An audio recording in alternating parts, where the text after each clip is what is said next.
શું ક્યારેય એવો વિચાર આવ્યો છે કે આપણે જે આ દુનિયામાં જીવીએ છીએ તે કદાચ કોઈ ઈશ્વરે નહીં પણ ભવિષ્યના કોઈ સુપર એડવાન્સ્ડ કમ્પ્યુટર પ્રોગ્રામરે બનાવેલી હોઈ શકે? એટલે કે પેલી ધ મેટ્રિક્સ ફિલ્મ જેવું, બરાબર ને? હા, બિલકુલ એવું જ.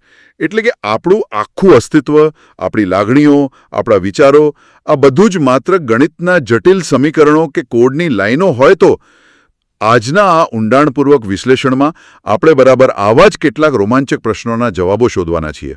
ચોક્કસ. અને આના માટે સ્ત્રોત તરીકે આપણી પાસે એક બહુ જ રસપ્રદ ઇન્ટરવ્યૂ છે, જેમાં એક ભૂતપૂર્વ ISRO વૈજ્ઞાનિક, જેઓ અત્યારે ગણિતના પ્રોફેસર છે, તેમની સાથે વાતચીત કરવામાં આવી છે. સાચી વાત છે. આજના આ વિશ્લેષણનું આપણું મિશન એ સમજવાનું છે કે શું ગણિત ખરેખર બ્રહ્માંડની અથવા તો કદાચ ઈશ્વરની ભાષા છે ખરી?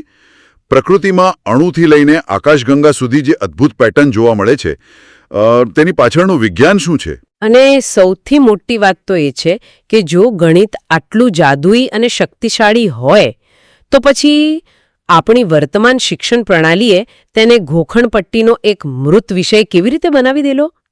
હા યાર, એ બહુ જ મોટો પ્રશ્ન છે. તો ચાલો આને વિગતે સમજીએ. જુઓ, આ ચર્ચામાં જોડાવાનો મારો મુખ્ય હેતુ એ છે કે આપણે માત્ર આંકડાઓ કે સમીકરણો પર જ અટકી ન જઈએ.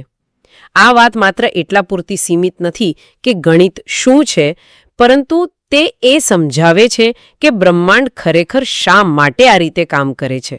બરાબર. એટલે કે પ્રકૃતિના મૂળભૂત નિયમો અને ગણિતનું માળખું કેવી રીતે જોડાયેલા છે. તો આ રહસ્યોની શરૂઆત આપણે પ્રકૃતિમાં જોવા મળતી અદ્ભુત પેટર્નથી જ કરીએ. ઇન્ટરવ્યુઅર અહીં એક બહુ જ મજબૂત મુદ્દો ઉઠાવે છે. વિશ્વમાં આપણે દરેક જગ્યાએ એક ગાણિતિક ચોકસાઈ જોઈએ છીએ.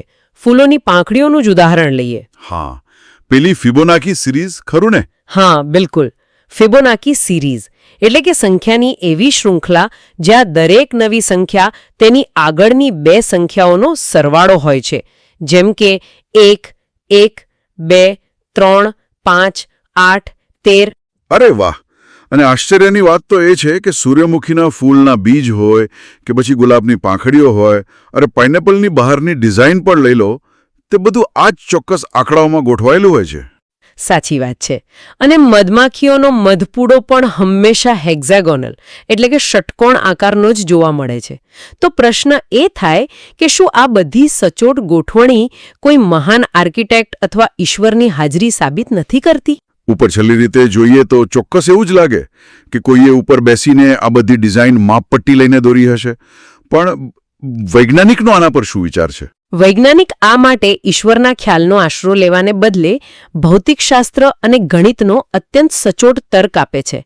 તેમનો તર્ક એ છે કે બ્રહ્માંડમાં સંસાધનો એટલે કે રિસોર્સિસ બહુ જ મર્યાદિત છે.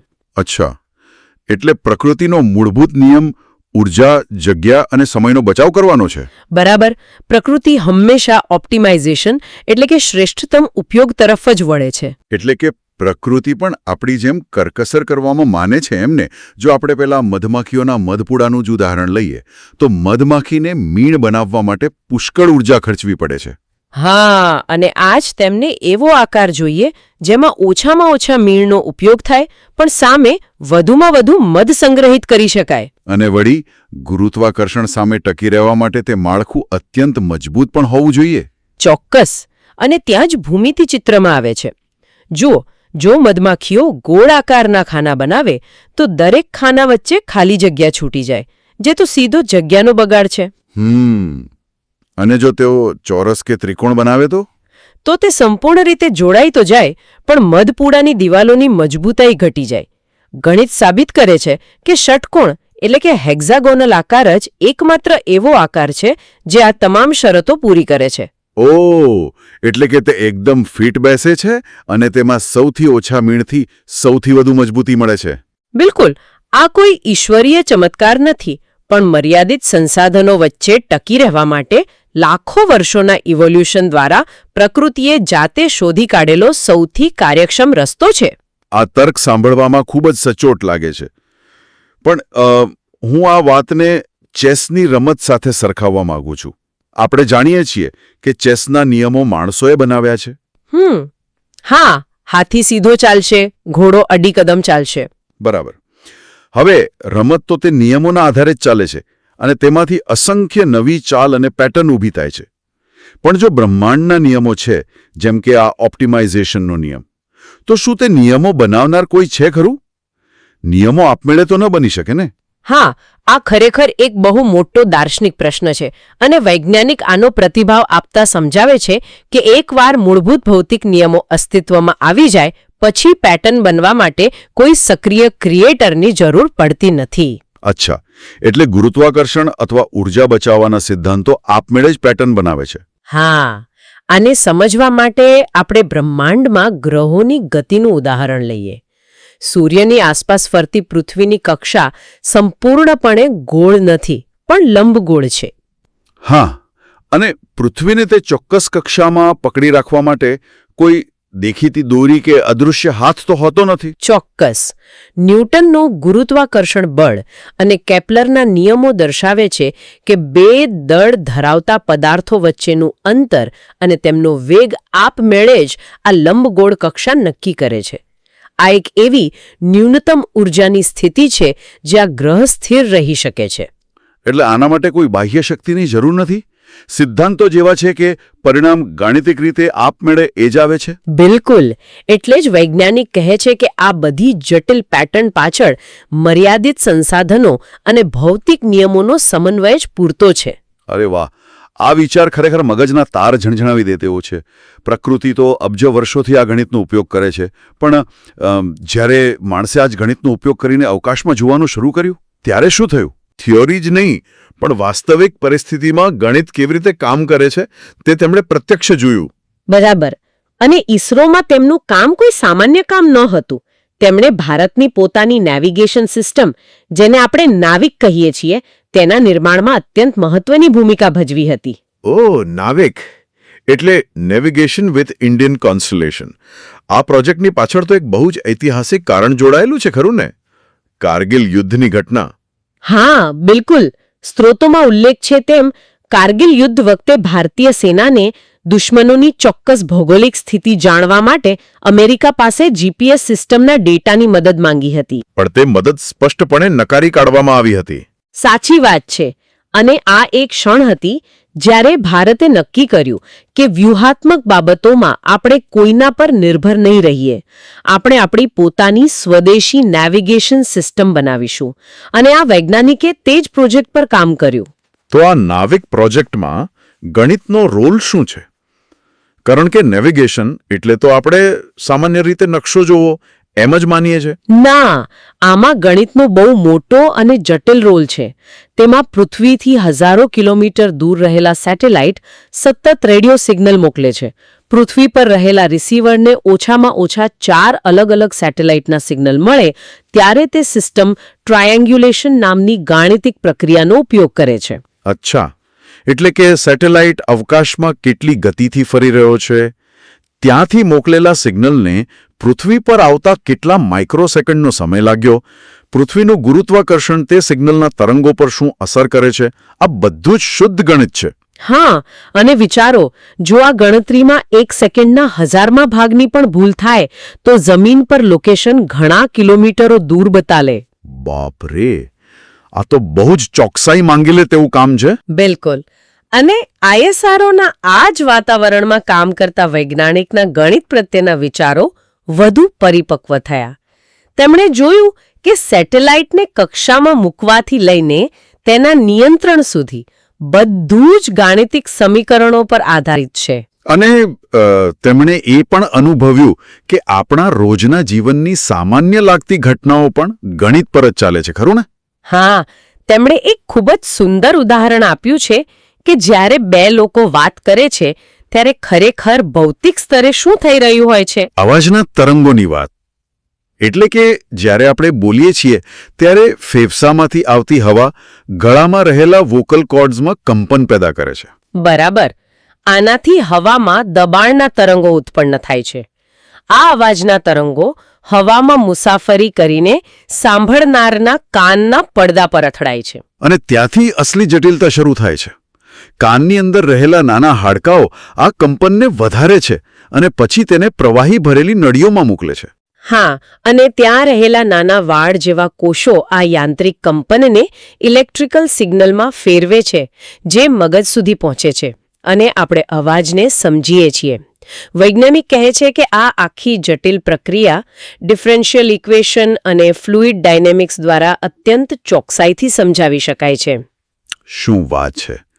પણ જો ગણિત ખરેખર આટલું બધું રસપ્રદ છે, જો તે અવકાશમાં સેટેલાઇટ ઉડાડી શકે છે અને આપણા કાનના પડદાની જટિલ કામગીરી સમજાવી શકે છે, તો પછી શાળામાં આપણને તે આટલું શુષ્ક અને કંટાળાજનક કેમ લાગે છે? અને આ જ પ્રશ્ન આપણને આ ચર્ચાના સૌથી મહત્વપૂર્ણ હિસ્સા તરફ લઈ જાય છે. વૈજ્ઞાનિક ખૂબ જ કડક શબ્દોમાં કહે છે કે આપણી વર્તમાન શિક્ષણ પ્રણાલીએ ગણિતમાંથી તેનો આત્મા ખેંચી લીધો છે. હવે જે ભણાવવામાં આવે છે તે માત્ર એક મૃત શબ્દ છે. મૃત શબ્દ, જેમાં વિદ્યાર્થીઓ સામે માત્ર નિયમો, સૂત્રો અને સમીકરણોનું માળખું ફેંકી દેવામાં આવે છે. તેમને ઘોખીને બસ પરીક્ષામાં ઉલટી કરવાની હોય છે. સાચી વાત છે. તેની પાછળ છુપાયેલું સૌંદર્ય કે તર્ક કોઈ સમજાવતું નથી. અને આ બાબતને વધુ સ્પષ્ટ કરવા ઇન્ટરવ્યુઅર મહાન ભારતીય ગણિતશાસ્ત્રી શ્રીનિવાસ રામાનુજનનું ઉદાહરણ ટાંકે છે. પેલી કથા કે તેમને રાત્રે સપનામાં તેમની કુળદેવી નામગીરી દેવી આવતા હતા અને જટિલ ગાણિતિક સૂત્રો લખાવી જતા હતા. તો ઇન્ટરવ્યુઅર પૂછે છે કે શું આ સીધો જ કોઈ દૈવી શક્તિ કે ઈશ્વરીય હસ્તક્ષેપનો પુરાવો નથી? કારણ કે કોઈને સપનામાં સીધા જેવા જટિલ સમીકરણો મળી જાય જે દુનિયાના શ્રેષ્ઠ ગણિતશાસ્ત્રીઓને પણ ન સમજાતા હોય તો તે ચમત્કાર જ લાગે ને. પણ વૈજ્ઞાનિક આને કેવી રીતે જુએ છે? જરાય ચમત્કાર નથી માનતા. વૈજ્ઞાનિક આ ઈશ્વરીય હસ્તક્ષેપની વાતને ન્યુરોસાયન્સ અને મનોવિજ્ઞાનના દૃષ્ટિકોણથી સંપૂર્ણપણે નકારે છે. તેઓ ગણિતને એક ઊંડી કળા અને મગજની તાલીમ સાથે સરખાવે છે. એટલે કે સતત પ્રેક્ટિસ? હા, જરા વિચારો, જો કોઈ સંગીતકાર આખી જિંદગી માત્ર રાગ અને સૂરની તાલીમ લે, સતત સંગીત જ સાંભળે, તો શું તે સ્વાભાવિક નથી કે તેને સપનામાં પણ નવી ધૂન જ સંભળાશે? અચ્છા, એટલે તમે એમ કહેવા માંગો છો કે રામાનુજનનું મગજ જ એટલું બધું ગણિતથી ભરાયેલું હતું કે તે ઊંઘમાં પણ કામ કરતું હતું? બરાબર. તેમણે આ સિદ્ધાંત સમજાવવા મહાન શોધક થોમસ એડિસનનું ઉદાહરણ આપ્યું. એડિસનને તેમના સૌથી જટિલ અને મહાન વિચારો ત્યારે આવતા જ્યારે તેઓ કામમાંથી નાનકડો બ્રેક લઈને ઝબકી લેતા. હા, નેપ લેતા. ન્યુરોસાયન્સ આને બહુ સારી રીતે સમજાવે છે, ખરું ને? બિલકુલ. જ્યારે કોઈ વ્યક્તિનું મગજ જાગૃત અવસ્થામાં સક્રિય રીતે કોઈ સમસ્યા પર કામ કરતું હોય ત્યારે તે જૂના અને જાણીતા રસ્તાઓ પર જ ચાલે છે. પરંતુ જ્યારે આરામ મળે છે ત્યારે મગજ અગાઉ શીખેલી બાબતો અને માહિતીઓ વચ્ચે નવા કનેક્શન બનાવે છે, જેને ન્યુરલ પાથવે કહેવાય છે. આથી જ આપણને ક્યારેક કોઈ સમસ્યાનો ઉકેલ શોધવા મથ્થા હોઈએ અને પછી કંટાળીને સ્નાન કરવા જઈએ કે ચાલવા નીકળીએ ત્યારે અચાનક પેલી યુરેકા મોમેન્ટ આવી જાય છે. હા, કારણ કે ઉકેલ આપણા મગજમાં જ હોય છે. માત્ર તે અલગ માહિતીઓની કડીઓ ઊંઘ કે આરામમાં જોડાય છે. વૈજ્ઞાનિકનું કહેવું છે કે રામાનુજનનું મગજ ગણિતના માળખામાં એટલું ઊંડું ઉતરી ગયું હતું કે તેમનું અર્ધજાગૃત મન ઊંઘમાં પણ તે ગાણિતિક પેટર્ન ઉકેલી રહ્યું હતું. તો પછી દેવી દ્વારા સૂત્રો મળવાની વાત? એ કદાચ તેમની નમ્રતા અથવા તે સમયની સામાજિક માન્યતા હોઈ શકે, પણ ખરેખર તો તે તેમની વર્ષોની અથાગ તાલીમ અને મહેનતનું જ પરિણામ હતું. અને મને લાગે છે કે વૈજ્ઞાનિકનો આ દૃષ્ટિકોણ અપનાવવો બહુ જ જરૂરી છે. જો આપણે રામાનુજન કે આઇન્સ્ટાઈનની દરેક મહાન શોધને માત્ર કોઈ ચમત્કાર કહી દઈશું તો આપણે સામાન્ય વિદ્યાર્થીઓ પાસેથી પ્રેરણા જ છીનવી લઈએ છીએ. સાચી વાત છે. વિદ્યાર્થીને તો એમ જ લાગશે કે જો ઈશ્વર મને સપનામાં આવીને સૂત્રો આપશે તો જ હું ગણિતશાસ્ત્રી બની શકીશ. મહેનત અને મગજની તાલીમ જ અસલી જાદુ છે. અને આ જ વિચારધારા સાથે વૈજ્ઞાનિકે પોતાની કારકિર્દીમાં મોટો વળાંક લીધો, ખરું ને? હા, તેમણે ISRO છોડ્યો અને તેઓ શિક્ષણ ક્ષેત્રે ન્યૂટન સ્કૂલ ઓફ ટેકનોલોજીમાં જોડાયા. તેમનો એકમાત્ર ધ્યેય આ મૃત થઈ ગયેલા ગણિતમાં ફરીથી પ્રાણ પૂરવાનો છે. એટલે ગોખણપટ્ટી છોડાવીને નવી પદ્ધતિ લાવવાની વાત. પણ તેઓ આ કરી કેવી રીતે રહ્યા છે? ગણિતના ક્લાસમાં વાર્તાઓ અને થિયેટરનો ઉપયોગ કરીને.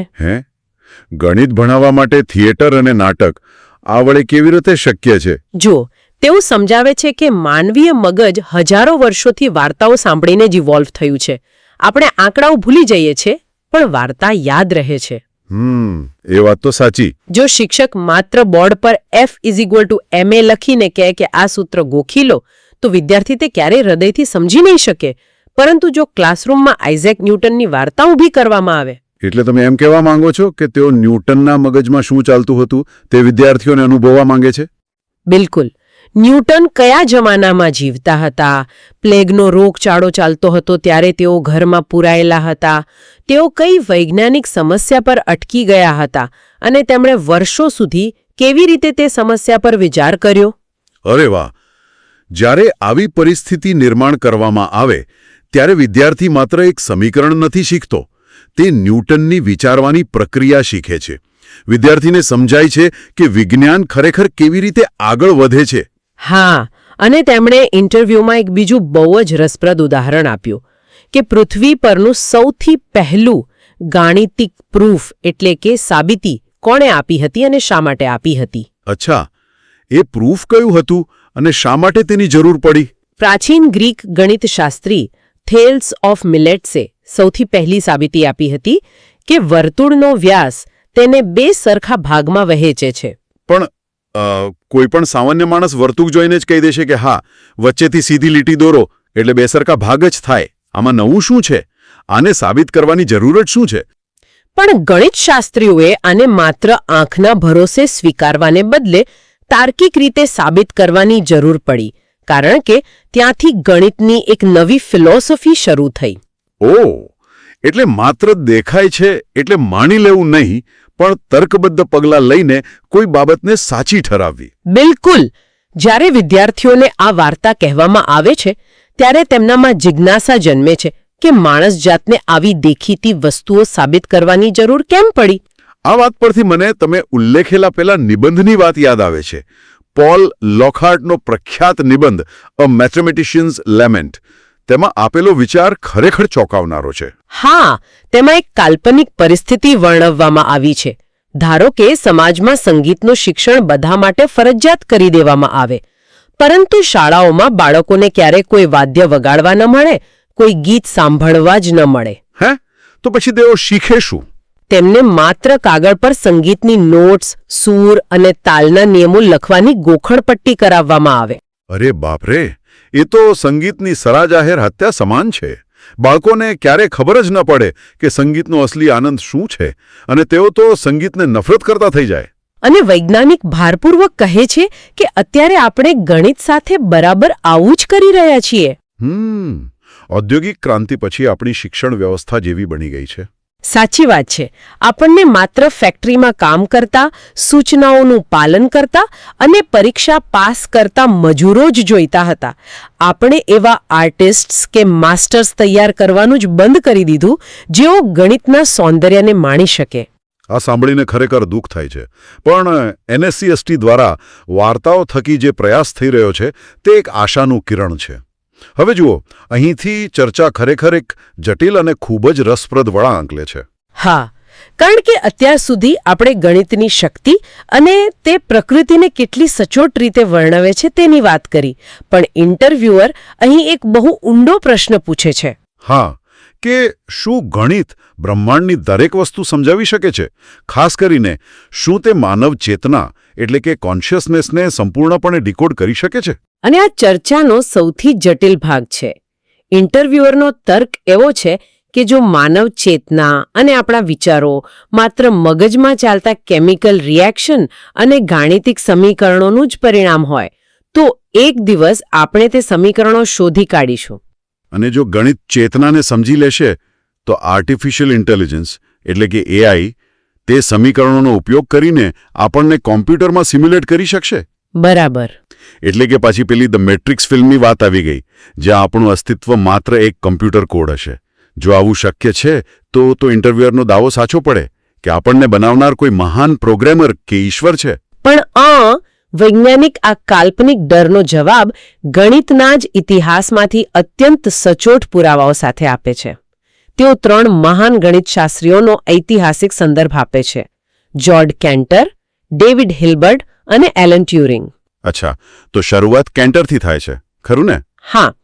કેન્ટરે ગણિતમાં ઇન્ફિનિટી એટલે કે અનંતતાનો ખ્યાલ રજૂ કર્યો અને સાબિત કર્યું કે અનંતતાના પણ અલગ અલગ કદ હોય છે. અમુક અનંતતાઓ બીજી અનંતતાઓ કરતાં મોટી હોય છે. આ તો વિચારવામાં પણ અઘરું લાગે છે. હા, અને ત્યારબાદ 20મી સદીની શરૂઆતમાં ડેવિડ હિલ્બર્ટે ઐતિહાસિક 23 પ્રશ્નો રજૂ કર્યા. હિલ્બર્ટનું મહાન સ્વપ્ન હતું કે ગણિતનું એક એવું સંપૂર્ણ અને ત્રુટિરહિત માળખું બને જેમાં કોઈ પણ ગાણિતિક વિધાન સાચું છે કે ખોટું તે યંત્રવત રીતે સાબિત કરી શકાય. એટલે જાણે કે કોઈ એવું મશીન બનાવવું જે દુનિયાના દરેક પ્રશ્નોનો સાચો જવાબ આપી શકે. સત્ય શોધવાનું અલ્ટિમેટ મશીન. હા, પણ પછી 1931માં એન્ટ્રી થાય છે કર્ટ ગોડેલ નામના જીનિયસની. ગોડેલે પોતાના ઇનકમ્પ્લીટનેસ થિયોરમ દ્વારા આખી ગણિતની દુનિયાને હચમચાવી દીધી અને હિલ્બર્ટનું સપનું તોડી નાખ્યું. એવું તો શું સાબિત કર્યું તેમણે?